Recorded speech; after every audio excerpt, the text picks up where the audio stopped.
Okay, welcome everyone for the weekly English medium discussion. And we have already appointed topic from the Sutta Nipata, Kuddaka Nikaya.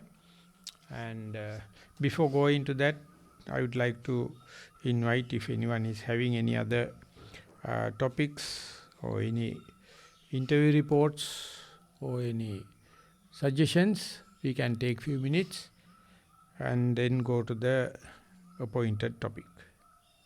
Sorry, Bante, we have received just one report today. Yeah. Please allow. Dear Bante, I am 15 years old and practicing for 3 years. This is my experience. Please advise me. Since I have not meditated, and last night I sat down to meditate. My immediately went to the My awareness immediately went to the darkness after I closed my eyes, and the distraction began fading away as I became more aware of the awareness. However, as soon as I got rid of all distraction and watched the awareness, all of a sudden the distraction arose and I could not find it in me to watch it. I simply just gave up the excited. I simply gave up and exited the meditation. I did not feel anything about experience. It just happened. Tervan Saranai. This is from Hasini. That's the end of the report, Bhante. So good, I think she is sharing with us. Not elderly people can't write like this. They are always try to give interpretations. So recently also we got another brainwave starter, another high-tech gadget, and they have recognized whenever your eyes are open, beta waves are very, very active. Soon you close, mind become introvert, whether you are meditated or not, and then theta wave behavior is sometimes very become active or become very, very inactive. So that very difficult to interpret. I think the vigilance increases, diligence increases, whereby theta waves become very active. And sometimes, due to the closing of eyes, and if you are experienced meditator, the body become calmed down. That also attributed to, if I am correct, I am not an expert on that, on the theta. So we have now 2 experiments we have done, one thing with the EEG machine.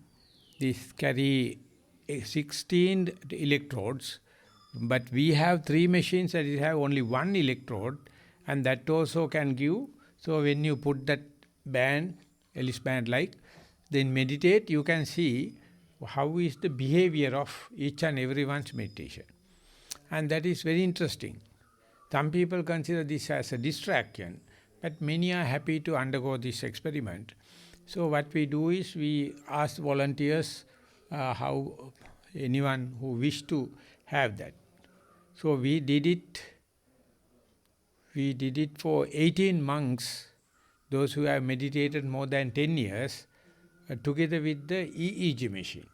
And the results are published in Sri Lankan Medical Journal for the first time. So much of monks participated. So therefore, with that machine, you can see yourself. And in America, they do it with functional MRI scan. All the activities they can do, not only the beta and theta, gamma, all the waves, how it is working. So accordingly, you can understand whether you are either sleeping or we are awake. So in China, sometimes that the teacher asked everyone to wear that the band, and if someone is not listening to the lecture, the teacher can see they are sleeping. So student give offer, please remind me, hit it with a piece of chalk or something like that. So whenever you are listening, it happens. In sitting also, it can happen. When you are observing something, we'll say art exhibition or something like that, that can happen. So they are now being monitored. I don't know good for the good or bad, but sometimes it is being used for meditation. So this is the what, once you close your eyes, you go to a darkness. And then sometimes awakening of the mind happen due to fear and uncertainty and new novelty. But if you are an experienced meditator, after closing, you invite the introvert journey, and then you can understand whether your energy is increasing or energy is decreasing. If it is decreasing, soon will fall into sleep, disinterest, and monotonous, boring. Sometimes it is very enthusiastic. So same person, both the ways it can go. So this girl is reporting without a gadget, how she experienced it. But elderly people never report it like that. They take it personally, they can't report. But the machine can. So therefore, if you wish to share your experience, either you have to write your report or you have to have the brainwave starter. Then the other person can read it in the cell phone. Sometimes we can get the data, but now other gadgets, you can't get the data, you can see the graph. Both the way, we can understand what will happen when you focus attention to one thing, or when you close your eyes, when the calming down happens, when the vigilance happens. So therefore, please continue, share with us. I also will try to share my maximum so that we will be exploring how the human mind is working. Once we see it, it is not belong to us, it belongs to everyone. So we have to share with this experience. Thank you for sharing. Thank you, Ari. Thank you, Bhante, Thero. So now we can go to our appointed topic. I would like to invite Venerable Buddharakkhita to continue, please. So again, we're at the Purabheda Sutta, which is before the breakup in the chapter of 8 of the Sutta Nipada. I want to begin with the third verse, but I want to circle back to the start to just remind us what the question is being posed. So in this situation, if you remember, according to the commentary on this, the Buddha is asking himself questions that might be of interest.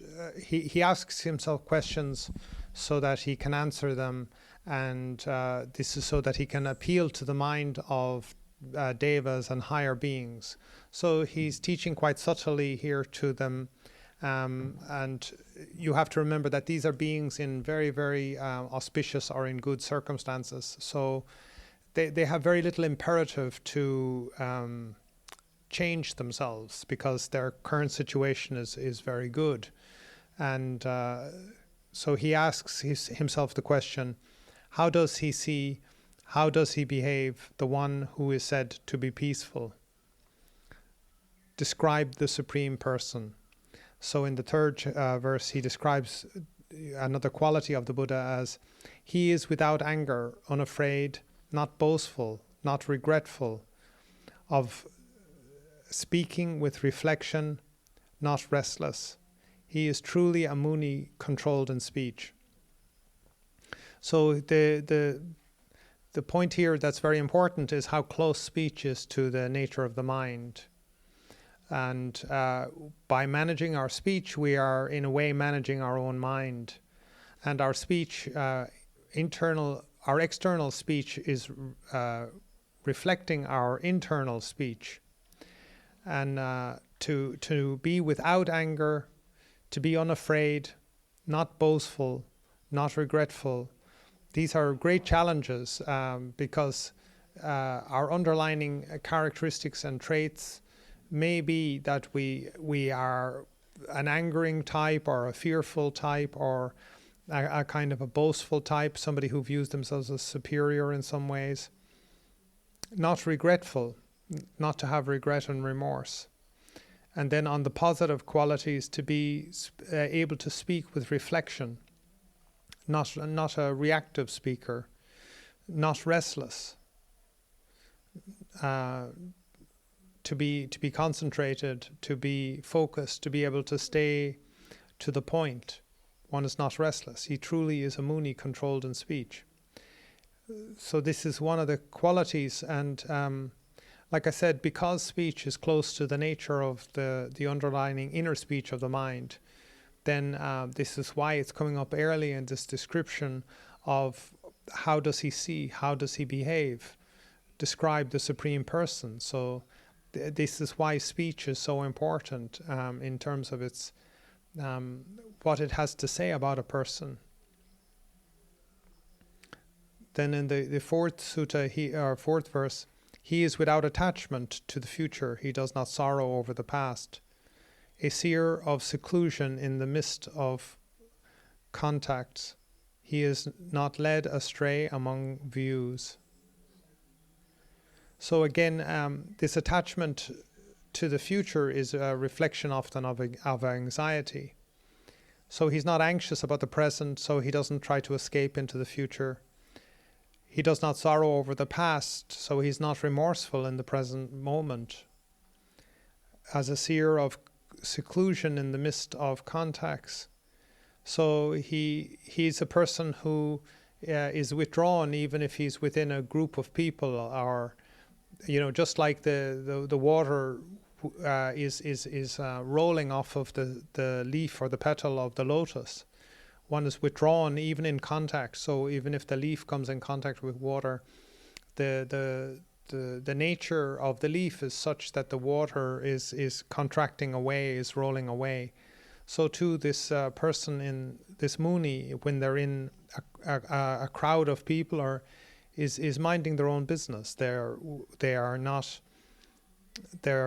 secluded in the midst of contacts. He is not led astray among views. So again, there's always a plethora of views. Views for, views against, views in favor, views in disfavor, views that are knowledgeable, views that are ignorant. I heard a quote recently that they said that you can measure intelligence, but stupidity is infinite. So this is a problem with views, and it's a major theme of the whole Sutta Nipata, is this role of views and conceitedness, and to be not led astray amongst views means that the person, this enlightened person, has very clear principles. They have very clear underlining principles that gives them right view, that have right attitude. So they're not blown here or there by the views of other people, even in complex situations. So they are at peace with the world. So maybe I can invite Maha Thero to comment on what he has to say about the third and the fourth. I would like to give the background, as you mentioned last time. There's a discussion between Buddha and another created Buddha. Because human beings they don't know what is the question to be asked. Only the Buddha can ask. The Buddha wanted to tell something, but human beings never interested in. Their interest is just on the sensuous thing. So that is why the Buddha is creating another imaginary Buddha, and that Buddha is asking. And what you commented is that it is meant for superior beings. They are already good. But their goodness is blocking them to become better. That their goodness is the first and foremost block. Because they know they are good. But still Buddha says, what you should do before the death. You have got a good advantageous situation. You are less amount of friction. You can do something, but you are better off, and you are just have a cigarette and lie down and have a chewing gum, and that's all. But then the Buddha is asking, Purabedo Vitatanho.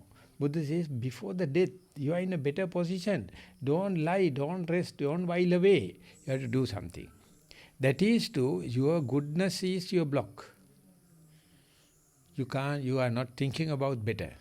So traveling from the good to the better is what you call the skillfulness, kusala. We are so idiots, so foolish, We are better off and we are throw away parties and just while away time. But the Buddha says, no, no, no. You are a good person, that is, therefore you are lost and you are forgiven and given the bad. Now you are good, but your goodness is the first block. So therefore, I am giving you, and if you are such a calm person, pura bedo vitatanno pubbamanta manisito. Before the death, now you are in a very good advantageous situation. Please don't while away time. You must get rid of this desire. And pubbamanta manisito. Don't think about the future. Vemajjevanupa sankhayo. And don't worry about the past. Be mindful. Be in the present moment.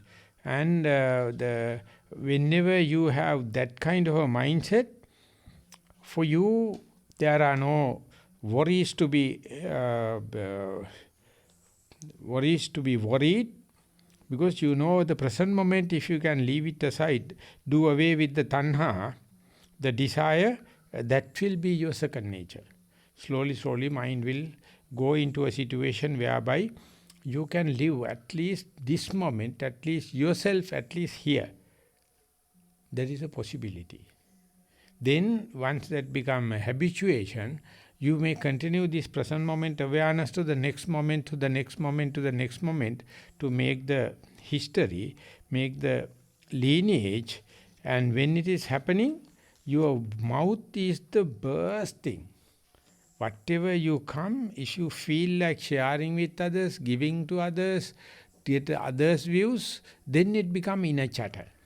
Otherwise, it's a mentally vitakka can come, and applied mind thoughts are there, but it's not proliferating, not thinking about how to express to other one, how to put into words, how to do it in action. So vitakka become papancha, mental proliferation. That is the crux of teaching, or crux of discipline, crux of restraint. That is not sila sikha, that is not restraint about the morality, that is not the restraint about the mind, but this is about the wisdom. So therefore, when you have become good, and if you are trying to be better, don't think about sharing with others. Then you are losing your solitude. Whenever you are trying to share with others, mind start storytelling, fabrication. That storytelling fabrication is highly explained in quantum physics. And they say how mind, whenever it sees something, hears something, how much the storytelling happen. We think it depends on the thing you see, thing you heard. No. It is the way your mind is working, how you proliferate, how your mindset, you are the one imposing values to the what you see, what you hear, and then ultimately you find fault with what you see, what you hear. But you are the one giving values, you are the one projecting to it, and ultimately it become like that project upon you like. So in Bahya Daruchirya, the Buddha directly says, if you are not meddling with that, what you see, if you are not meddling with what you hear, it will never meddle with you. Then that's the end of it. But no words, no inner chatter. But still things are happening. They have become inert. Like you are with Alzheimer, you have dementia, you have no short memory. Everything happening, so you psychiatrically you are floating. So your relatives will take you to the psychiatrist and give psychedelic. The whole world is mad because they want you to share with others. They are mad fellows. So if you shut your mouth up, they will think that you are angry with the others, or you are ignorant enough, you don't understand enough. Because present-day psychiatry is such a childish thing. Always talking about community, always talking about the two people or more. But the Buddha is talking single one person, don't talk. Talk means only inner chatter can happen. But you are not thinking about talking with others, debating with others and fighting with others. So that part is the wisdom training. And whenever it is happening, it takes long time, painfully slow. you can understand, you can express. We'll say he is doing something wrong. And he knows that I know him. But I have chances to correct him. So earlier I can't stop that, I have to go and tell him or do something. But later you will understand, no, not necessary. His mind is very compassionate, but he is not talking, he is not taking any action. But the other person will come and say, if you are a friend, you would have told me that kind of thing. Not necessarily. Not necessarily. So when I go to Kaduela, small children jump into the river and get into troubles, climbing trees, falling down. And parents are suspicious. But if I am there, parents are not talking. I tell, don't touch. Let them have anything. This is Satipasala. And they are learning like anything. They are so happy to come and relax. No one is telling to do this and that. Sometimes I hit the fellows. I hit and do. But they say, no, but they never mind. I know you are hitting for a kind of thing. But the parents, they don't know. They can't do it. Because they never allow anyone to do any experiment. Any teacher, any leader, always try to give the covering that and this. Ultimately, it becomes just a mental proliferation. So instead, we have our body knowledge. We are born with our, that is called birthright. Body knows. We need no anyone's experience, anyone's sharing. Then what's the task of the Buddha? Buddha says human being can't ask questions. He is creating a Buddha to ask a question. When we are asking, we ask with the egotistic idea, one-upmanship, fighting, debating, and arguing and winning. But when the Buddha is asking, it's a deep thing, he is touching, because it is not aiming at someone. The Buddha is asking, Buddha is answering, just like in a chatter. But you see, the basic task is, you are being a good person, task is not finished. Mind your own business, don't worry about other people, past and the future and other places. Be here and now. But it is not directly mentioned here. But if you are looking the question, looking the sutta, from that perspective, you can understand what a direct communication is happening here. But it is happening with the question and answer, debate-like, dialogue-like. And not only this, all the rest of the sutta, the Chula Vyuha, Maha Vyuha, Tuvataka Sutta, everything is the same theme. Buddha is asking question from the Buddha, and the Buddha himself is answering. So therefore, Manta Bahani. Manta Bahani means talking with the restraint. Otherwise, you are going to convince someone. You are going to argue someone. It's just messing. No use. That's why the teachers are 86% tension and frustration. In the classroom, 35 minutes with 35 children with the small room. It's a hell. It's almost like asylum. When they come to Kaduela, they usually go at 1:30. They say, no teacher, today we need not. We can stay here till 3 o'clock. They can climb trees. No one is teaching. And I have photos. There's the ropes are there. They are aturayana, we call hanging on a rope and walking on a rope. And when you are moving, everything can collapse. The young girls, they are climbing and running. At the beginning, teacher says, don't do it, it is not for the girls. Ultimately, teachers are climbing. They are running along the ropes. So nowadays, we are repairing it, because on 11th, we have another one day mindful camp day. 9th and 10th, we have two special courses, psychiatric course, education sector, health sector, and the rehabilitation sector, 4 sessions. 9th and 10th. 11th, whole ground is preparing for the children now. The Sinhalese New Year is our national day, and there they can run. No one is teaching. They just climb. They just jump. They are rolling upon mud. Everything is happening. So now parents are slowly learning, because they say, please don't kill me by sending me to the tuition classes. Don't miss the Satipasala. they relax it. So exactly here, when you're about to talk, you are about to convince someone, it's a kind of a turmoil. That's the point where vitakka become papancha. So this book, just before this thing we discussed, now we are on the 30th page, Sakkapanya Sutta, Pottapada Sutta and Madhupindika Sutta. The Buddha says how it come up to surface level, how it proliferate, how it become a word, how that happened, how the second person come into, and then you think about how to convince and put it in an orderly manner, rational manner, then onward you finished. That will overwhelm you and you are no more. You have no common sense. You lost. So exactly thing, akkodano asantai avikatti akukkavo mantabani anuddato save vacheto muni. He is doing something wrong or extremely good thing. But I am not get moved. I am not carried away. No salenasulu. I am not wavering what he is doing. And I am not going to show myself. Tell him, be mindful, you are in front of the teacher, you are in front of the parents. No. I have no that kind of the show off. I am not telling by words or hand gestures or dumb language. And I am not, he is doing something, now I am talking about myself. I am not one-upmanship, I am not conceit. I restrain my mouth.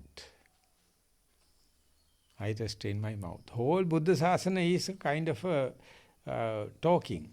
But here you can understand how a vitakka can become a papancha. Once it become a papancha, you will tell any fabrication, any story, and one after the other. Ultimately, you don't know what are you going to prove. Are you convinced about what you are going to talk? No. I am not convinced, but I am trying to convince others. That is exactly the teachers today. They know nothing. They are a set of idiots. And they are reading from the book and giving. Isaac Newton is like that. Einstein is like that. This person, that person. Not a single person knows even the Buddha happened on the earth. To go and ask, have you heard that the Buddha appeared 2600? Buddha? Where? What is the necessity? Because Buddha is not giving visual objects, sounds, nothing. They are expert about teaching and teaching skills. So after going to the Satipasala, I can understand how much they become guinea pigs. Everything written. When you are writing a syllabus, every word, everything you have to do, every minute is scribed. And the teacher has to go and do the same thing. So what a proliferation. It's just like a pipe. Message is going. Nothing happened. So all the education is in Sri Lanka except we are misleading children. So when we are talking, even two people, we have to understand nothing to argue and convince other person. He is having his own rights to tell what is correct or wrong. Specifically when we are coming from international society, international community, we must not interfere each other because we are coming from different climatic and upbringings. So all are good. All are good, but no one enlightened. So we have a task. I mean, we are better off. We may be above average from the society's point of view. But we are not excused. So the Buddha says, Puravedo vitatanno pubbamanta manishito. We have a task. Before the death, we must have to liberate ourselves. Always we associate with desire, divorce, get rid of it, disclaim, disavow, and be aware of it. And that is the thing, the message of the Buddha. So Buddha is asking, when someone is calm and quiet, what will be his behavior? We think after becoming calm, that's it. No. After becoming calm and good person, then only the restraint start. That restraint no one can see. Venerable Dhammika told me in 78, when you are meditate, when you are mindful, don't let others know that you are meditating. Not necessary. Because mindfulness is not such a thing. You can be mindful. But if you are sharp mindful, then you can understand who else in the society is mindful. That is contagious. But no one is showing. So therefore, in my university age, I fairly managed 7 to 8 years, just living the complete, robust young man's life, but still be mindful. I think I am mindful. So this is the message. So that is what, so we can proceed. If others are happy to contribute, I would like to listen to. Anyone who wish to? Okay, now it works. So my name is Axel, I'm 22 years old from Norway. From 22 years old and from Norway. What is your name? Axel. Axel? Yes. Axel is a common, yes, that we have. But anyway, easy to remember. So I had a question about the word restraint. Because at least in my own practice, I found that like when I try to practice with the connotations of restraint, then it puts my mind off balance quite a lot. And so I found that if I think of it as sort of guarding the speech and guarding the mind, then that creates a lot more balanced attitude for me at least. So I'm curious about your how you see restraint and how you've observed how it may create imbalances for other people, and how you think guarding works for Sangvara. Yeah, the two aspects I would like to add into the discussion. Restraint and guarding. Restraint you can do without the second person or not. But your guarding is always when there's a second person. If you are not civilized, you are living in the forest as a single person, whatever you do, immaterial. Because you are nothing to prove someone. It's not convincing others. So that's why the Buddha says to meditate, you have to go to the forest, have a solitude place and sit under a tree. So whatever you do, trees are not complaining you, monkeys are not complaining you, birds are not complaining you. But there's a human next to you, always complaining. So therefore, that is common sense. Present day, we try to take meditation into the towns and the cities and kind of thing. And we have to have a lot of restraint. But the Buddha says, why don't you go to the forest? Have you heard about that, going to the forest and living under a tree? So that is the first and foremost. Then no ethics. Ethics come when two people come into. Okay? And the other one is the restraint. Even without a necessity, you can impose restraint upon you. Restraint is to make a smooth run among people. If there are no other people, whatever you do, immaterial. You are uncivilized person. You are a forest being, or like a monkey. Whatever they are doing, immaterial. But now we are talking, we are get together and we are living together. So we must have ethical responsibilities, how his liking and disliking, how his liking and disliking. I have no rights to disturb it. So, but I don't know which one is disturbing the other person. So therefore someone has to come to a constitution. So we will not kill each other. We will not rob each other. We will not have a sexual misconduct each other. Not lying, not slandering, some rules we can have. So that means not to disturb others' emotional. So that is, if you have emotional intelligence, emotional literacy, you can understand whether he was disturbed while I am talking. Whether he is happy while I am talking. Disturbing or happy, both are the disturbances. So whenever we are addressing someone physically or verbally, the other person's emotional body is disturbed. So therefore, if someone is going beyond bearable capacity, he will react.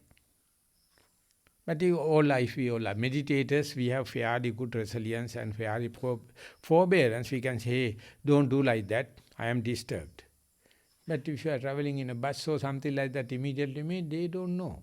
So therefore, emotional literacy, emotional illiteracy is the most state of art understanding about the mindfulness. You have to see your fellow being, whether he is disturbed or not. Because his mind and your mind is exactly the same. So, Dalai Lama is asking, is this restraint, it's a birthright or something to be taught? So, Valera from France, he's from France, he says it's a birthright. Everyone knows, everybody knows our body, we have a body knowledge that am I disturbing him or not.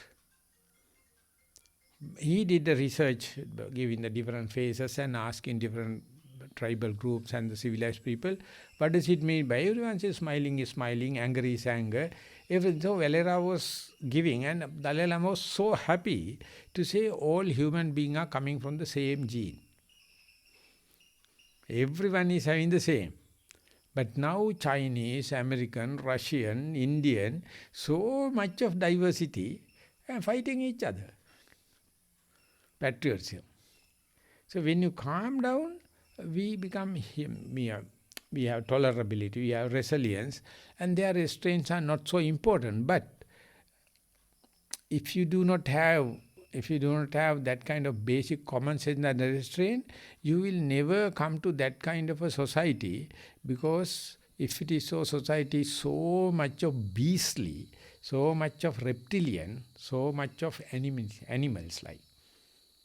So that is why the internal in the brain, there's amygdala. Amygdala is still the reptilian mind. The prefrontal lobes are, they say, the civilized mind, mammals. So if the prefrontal lobes are powerful, amygdala will be restrained.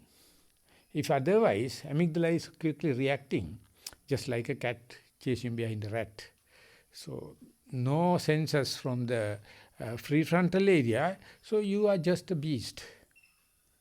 So therefore, present day world is run by Illuminati, or we call reptilians. They are so power crazy. They can do anything, they can just chew you, eat alive. But civilized people, they don't have so much of power crazy. They are not worrying about this whole kind of thing, but they must understand, so therefore ethics is now a weapon.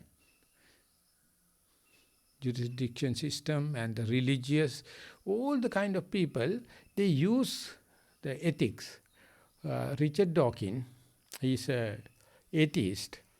He says, one of the cardinals says, if you do not have ethics, that means you don't have a religion. You are atheist. So you don't care what's the good and the bad. What's how do you call emotional literacy. And therefore, you are leading the younger generation to the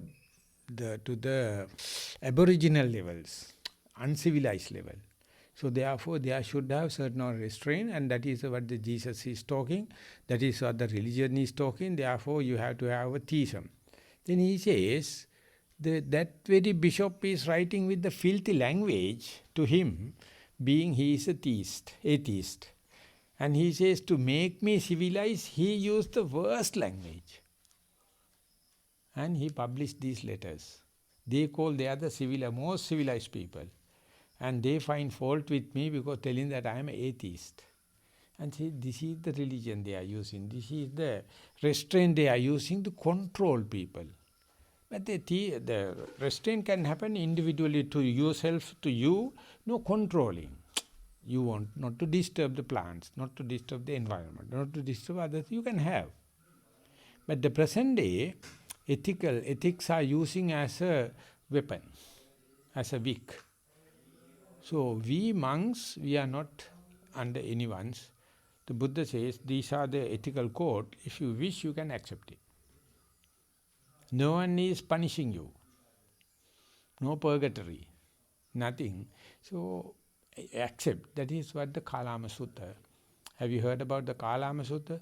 It says, don't believe and see yourself. Which one is good for you is the best for the other person also. And therefore Valera is correct in that sense. I mean, everyone is born with their own knowledge. So when we are meeting specifically the different people, different nation, different languages, we can understand whether you and me have the same feeling toward the plant, toward the animal, toward foods. Basically, it is exactly the same.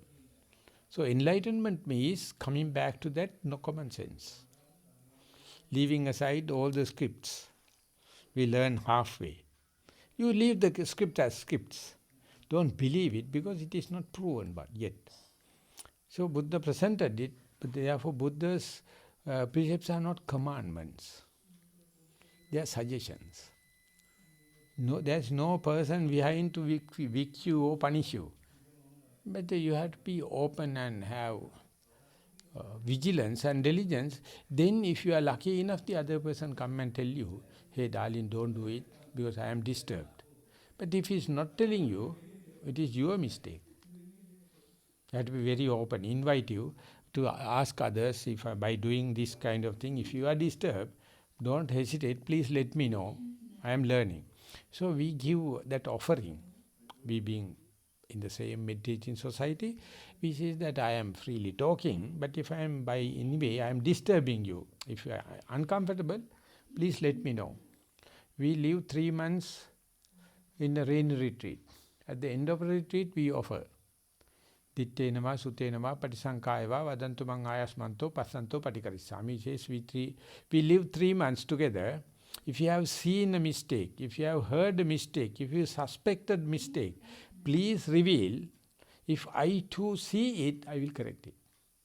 So I am offering it to you, all the other members. So this is the biggest civilization. Not the police, not the bombilized armies, not the cruise missiles, no weapons. So therefore you have to, 2 things, either it is internal or external, 2 people or 1 person. Second thing is whether you learn it by teacher or is it you are born with. More and more you meditate, you know you are born with. The teacher has to indicate you. Please, this is the least frictional path, this is the comfort zone. So if you wish, you can use it. But I am not demanding, I am commanding you. Just you can do it. But after enlightenment, you will understand you are naturally a good man. You are born with it. Only you are shedding is halfway you learn lot of scripts. Lot of things put into your ramp. You remove it and the hard disk will be free. Understand or you agree? Both. American? No idea. When you're asking about restraint or guarding yourself, are you guarding yourself from your own sensual, seeking sensual desires? Are you trying to renounce something, or are you guarding yourself against others, or? Well, I was thinking specifically with regards to what the Dhammajiva Bhante said about how Vitaka turns into Papancha with regards to other people. And I was thinking with regards to my own mind, seeing how Vitaka can turn into Papancha and just go on and create this big mess of a world that just, mentally fabricated. And then I found that if I try to, let's say, like the attitude in which I try to bring the mind to calmness I found to be very important, because sometimes if I use a very forceful attitude, then sort of mind will rebel. And so then if I then use a more gentle attitude towards the part of the mind that is proliferating and sort of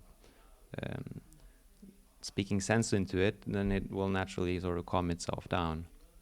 So one simile that's been very helpful for me is sort of how you would walk a dog.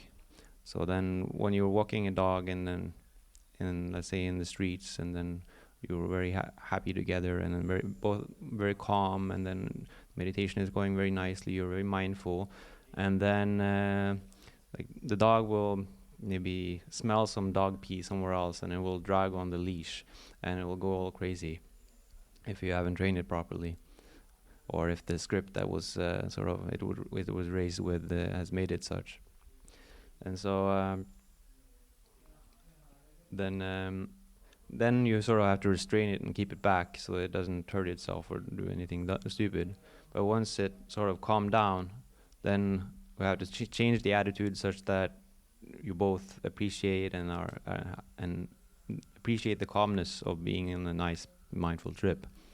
So then this way of thinking about restraint has been very helpful for me to see, okay, how do I tune the attitude with regards to Sangvara? So when I'm peaceful and harmonious with sort of the dog of my mind that has all the potentiality to do unwholesome things, and when do I keep it back and hold it on the leash? And this balance has been very helpful, because if I like I did in the beginning, I just hold the leash all the time, then the dog is really frustrated and doesn't like the practice. Restraining yourself from. So you're restraining yourself from your own proliferation that happens, and then that leads to suffering. But if you restrain yourself too severely, then you become frustrated, and it doesn't serve a purpose anymore. Yeah, exactly. So learning the ins and outs of my mind, and then seeing, okay, what kind of attitude with calming the mind down is it that what works? Like sometimes like a very warrior kind of like a Ajahn Mun attitude works, but very rarely for me. So more like the gentle approach has been very helpful. But I think it's very individual also. Thank you so much. Not very individual. There's a common sense we can share it with. Imagine your dog has no leash, a stray dog. In Sri Lanka, the town dogs, they have a leash, the tie. But the village dogs, they never.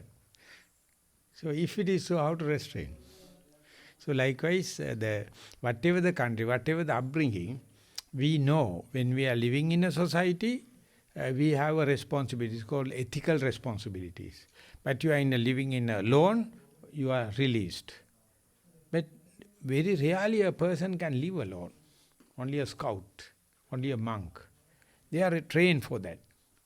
Other people always bound to the family, bound to the society. And it says that without the identity card, you can't live in the society. You must have a bank card, you must have a passport, you must have the photos. So that means you don't know how much they have grabbed your freedom. That is what you call civilization. It's the worst thing on the earth. When you are living alone, no one knows. We are not in the list. Even if we are in the list, Buddha has given us a chance, we are not responsible.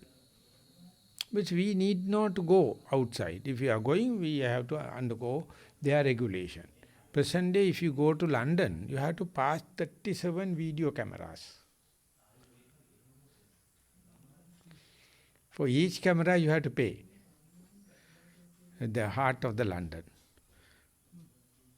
Go more is more payment. It's like a hell.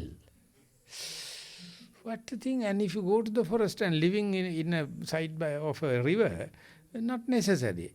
But even then, that there is something common. Because when we are living, we have to work with the nature. We have to work with the plants. We have to work with the animals. Everyone is having the right. But human beings are the worst. They think this is a human world. They put a name. It's filthy. We are yet another being. And we are controlling everything, controlling all animals, and rich people controlling the poor people. I think this is the worst. And still you can go to the forest and be mindful. You are released. That release is temporary. That is our birthright. But that is not enough. You have to understand with that kind of attitude, even if you go to London, if you go there, how to get the distance from this all muck, all dirty things. Let them have their society and kind of thing. I am not. For that restraint is there. And calmness is not the only answer. Calmness is not the answer. You have to understand my mind is such a provocable thing. And that provocation is not done by him. That is my weakness. My mind is the provocative. Not that he can provoke myself. That's my mistake. So therefore we have to go to that provocative situation and understand. Just even if you see, you have to behave like a blind person. Even if you hear, you have to behave like a dumb. So that's a kind of a restraint, that's the biggest restraint, or called wisdom restraint. So therefore, your answer gave from the moral restraint and the mind restraint. But the wisdom restraint is even the disturbing, provocative situation, you must have the resilience to go back to your common sense, your second nature, and have your own comfort zone, have your own free peace of mind. And it is something you be trained and take long time, painfully slow. Even if you wish to do, you have to be very patient. It is not immediately becoming calm and going to the something like that, but it's a evolution. We have evolved so much of time with human beings. Now you have to de-learn it, deconstruct it, but it can be done. It is, neuroplasticity is there. Not that you become antisocial, not that you become not accepting the moral code. No, you can understand. They must have moral code, have them, let them have. Don't disturb. Don't criticize. Don't meddle with it. Mind your own business. I would say be mindful and mind your own business. Don't worry about this lawmakers. Don't worry about these script writers. Don't worry about these technical writers. Don't worry about this artificial intelligence. They are utter mess. They are never mindful. And our escape is, we can be there, either become a member of that artificial intelligence and kind of thing. Still we can go to a restraint and you have to go to a forest, be unto yourself, be here and now. So Buddha is the only person discovered, whatever the mess you are living, still you have your rights, be here and now. That is a birthright. And there you must understand the world is mad world. But you have your own right. You not withdraw with the anger. You are slowly withdrawing without letting the world know that you are withdrawing. Go there. Be there. Maybe in the supermarket, maybe in a beach, no problem. Not necessarily on the in a monastery, but monastery is the best place to do that training. That is called wisdom training, and that is completely lost on the earth. Very difficult to understand who is worrying about the wisdom training, because everyone wanted to show. Talking, communication, mess. So Buddha is sometimes epithet given as mute. If there is no necessity, he shut his mouth up and wait. It's not necessary because people are not listening. Whatever you are talking. So mind your own business, be mindful. So you are too young, so that we have to excuse you. So you have enough time. Bente, actually I prepared a small note for last meeting, but I didn't read it. So, by the way, I'm Samana Kassapa from France. And I believe it's a quote from your teacher in Burma, Bente, from Venerable Sayadaw U Pandita. May I ask one of the English speakers to read it? Because with my French accent, I'm afraid. No, we can manage. It will be okay? No problem. So, Venerable Service, I would like to share with you an attitude I developed in my youth. When I'm not skilled, when I'm not competent or experienced in a particular field, I do not intrude in a situation. Even if I am skilled, competent and experienced in a field, I do not intrude unless someone asks for my advice. So I think it's a very good example of what we're talking now, very good practice. And I hope that when I was younger, I would have followed this teaching, this example, because I think it's the best way to behave in society. I translated that into Sinhala. I translated about 50 odd sayings of U Pandita Sayadaw and his teacher Tapiyakan Sayadaw. He says, Yutu Haki Ruchi. Yutu means if someone coming and telling, oh, shall we do this and that, then you have to understand, I am a monk. Is it done or not done? And you have to consider its fairness. And second thing, you have to understand, even if it is good, if I can't do it, if I don't have skill, hacky. And then you'll say, yes, I can do. It's fair. Even then, if there are a number of issues, do the most favorable one, but you can do very happily. Ruchi. Then 100% you are success. But if it is not done, just say, I am sorry, I am a monk. If you can't do it, you can say, sorry, no. Even someone is inviting, if you can, it's done, you have to say, select what is the most easier, happy, then 100% successful. Yutu Haki Ruchi. This is the Buddha explain when you are sitting, while we are sitting and meditating, and there are some sounds are coming, pains are happening, birds are chirping, and my mind says, get up and go. I am meditating, but someone is disturbing. Oh, I have hunger. I have to thirst. Oh, come there. Then before getting up, you have to consider, where am I going to go? After getting up, how much I can be mindful? The thing what I am going to do is something justifiable or unjust. So before getting up, put these three.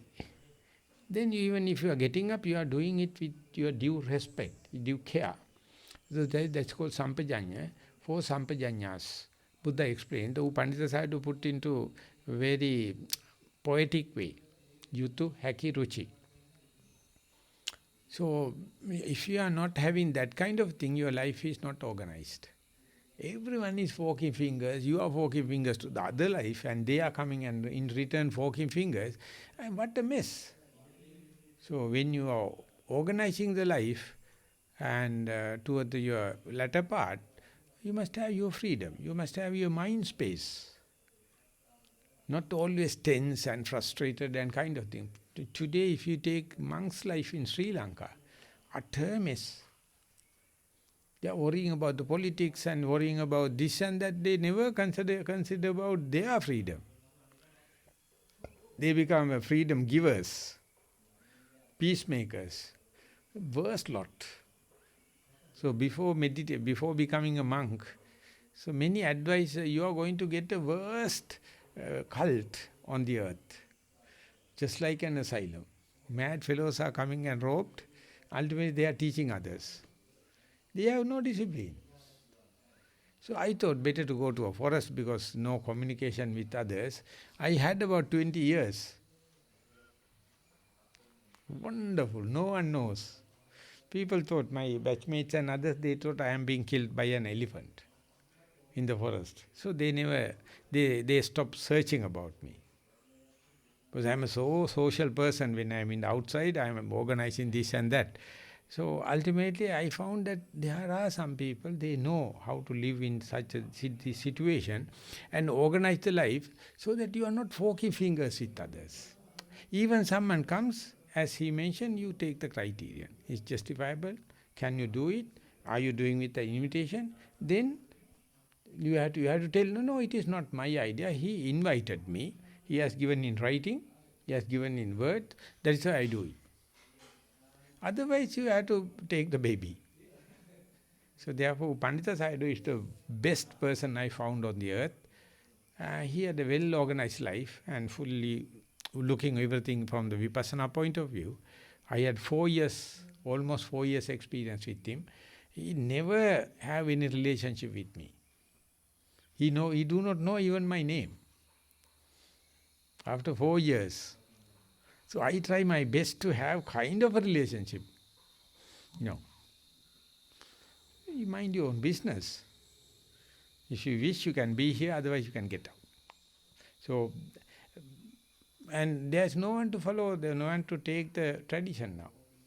Because others all have personal agendas and this and that. Oh, Pandita Sayadaw, after that, no one is touching, no one is carrying the flag.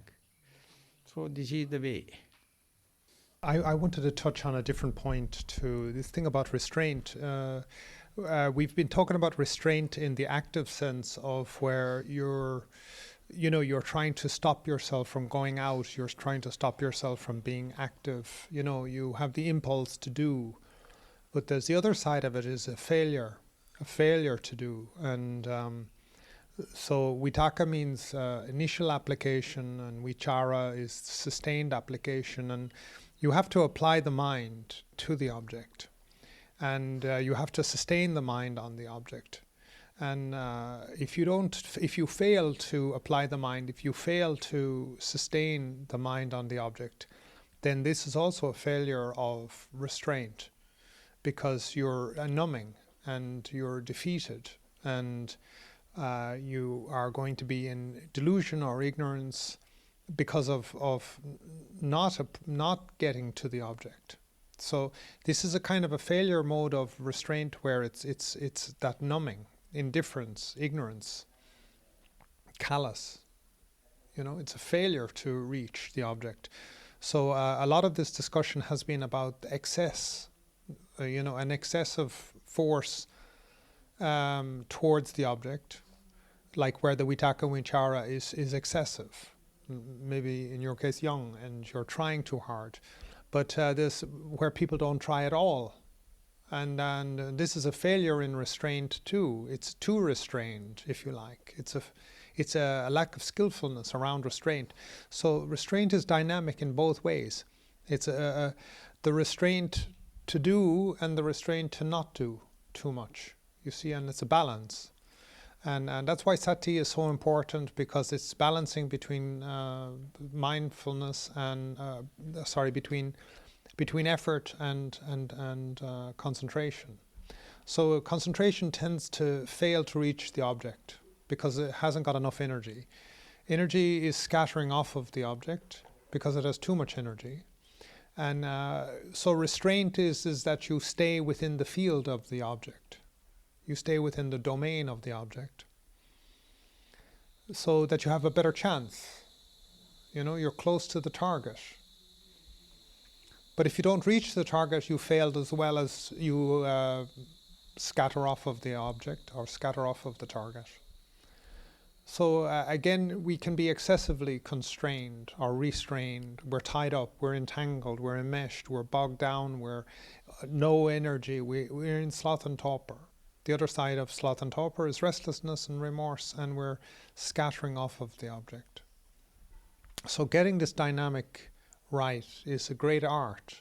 I can tell you the science now, but in practice it becomes an art, where you know that you're putting in enough effort.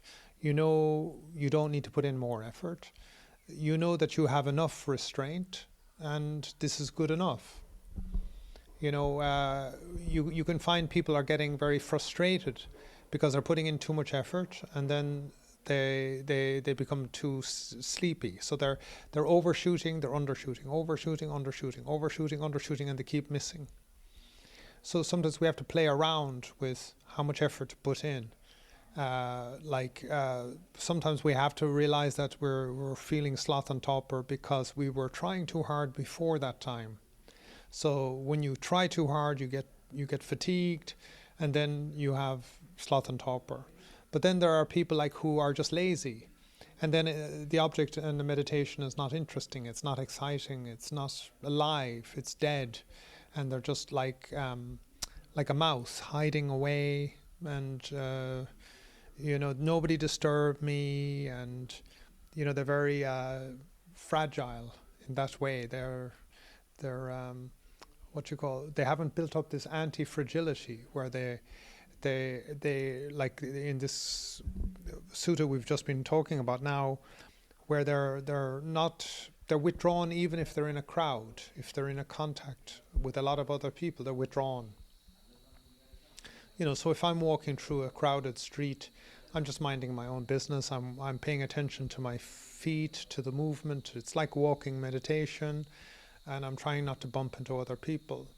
So I'm not distracted by other people.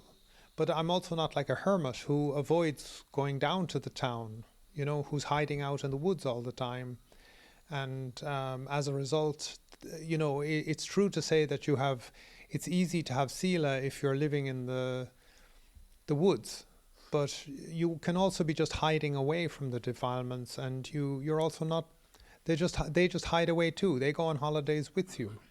So when you come out of the woods, they're there again for you to see.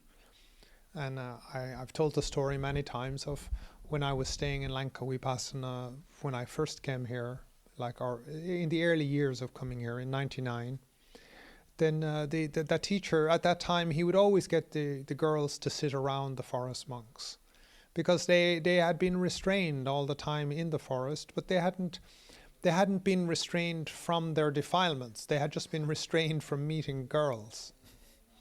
So he would put the girls sitting around them. So then they had to develop the inner restraint from their defilements, because they would see the pretty girls. And then they were like, now I'm sweating and I have to not look at the girls. And, it was a mess. They hadn't dealt with the underlying problem with wisdom. So Okay, this question about restraint and guarding is a big area. So bell was gone and we had to prepare for the Pindapata. Thank you very much for the participation.